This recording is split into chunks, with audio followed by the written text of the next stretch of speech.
నమస్తే మిత్రులారా, నేను మీ శ్రీనివాస్ చౌహాన్ అడ్వకేట్. మిత్రులారా, లీగల్ నోటీస్ వర్సెస్ సమన్స్, వీటి మధ్య తేడా ఏంటి?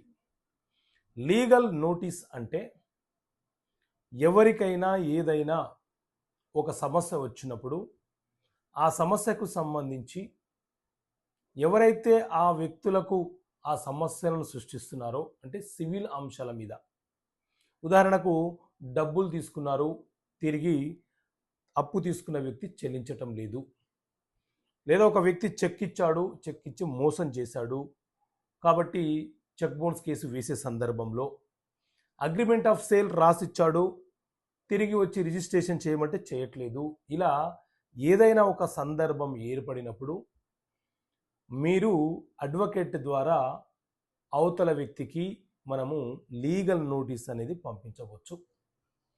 ఈ లీగల్ నోటీస్ పంపించిన తర్వాత వాళ్లకు 15 రోజుల సమయం ఇచ్చిన సందర్భంలో అవతల వ్యక్తి ఆ లీగల్ నోటీసుకు బదులుగా జవాబు ఇస్తూ మరొక అడ్వకేట్ ద్వారా రిప్లై ఇవ్వవచ్చు.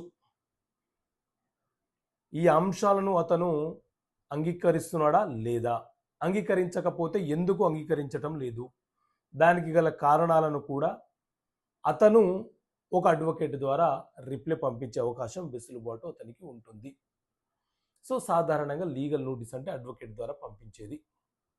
సమన్స్ అంటే ఏంటి అని అంటే, ఏదైనా ఒక సివిల్ కేసు మనం న్యాయస్థానంలో ఫైల్ చేసినా, లేదా ఎవరి మీదైనా ఒక ఎఫ్ఐఆర్ నమోదైనప్పుడు, సో సివిల్ కోర్టులైనా క్రిమినల్ కోర్టులైనా సరే, ఎవరి మీద అయితే కేసులు నమోదయ్యాయో వాళ్లకు న్యాయస్థానము పంపించే నోటీసులను సమాన్స్ అని పిలుస్తుంటాము.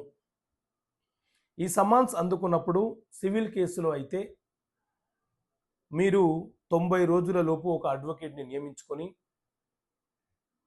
ఎవరైతే కేసు వేశారో, ఏం కేసు అయితే వేశారో దానికి జవాబుగా రిటర్న్ స్టేట్మెంట్, కౌంటరు ఫైల్ చేయాలి. అదే క్రిమినల్ కేసు అయితే అక్యూజ్డ్కి సమన్స్ వచ్చిన తర్వాత ప్రతి వాయిదాకు న్యాయస్థానానికి హాజరయ్యి ఆ నేరము అతను చేయలేదని చెప్పి నిరూపించుకునే బాధ్యత అతనికి ఉంటుంది.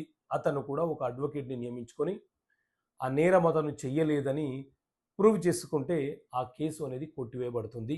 ఇది లీగల్ నోటీస్కి సమన్స్కి ఉన్న తేడా. ఓకే మిత్రులారా, థ్యాంక్ యూ.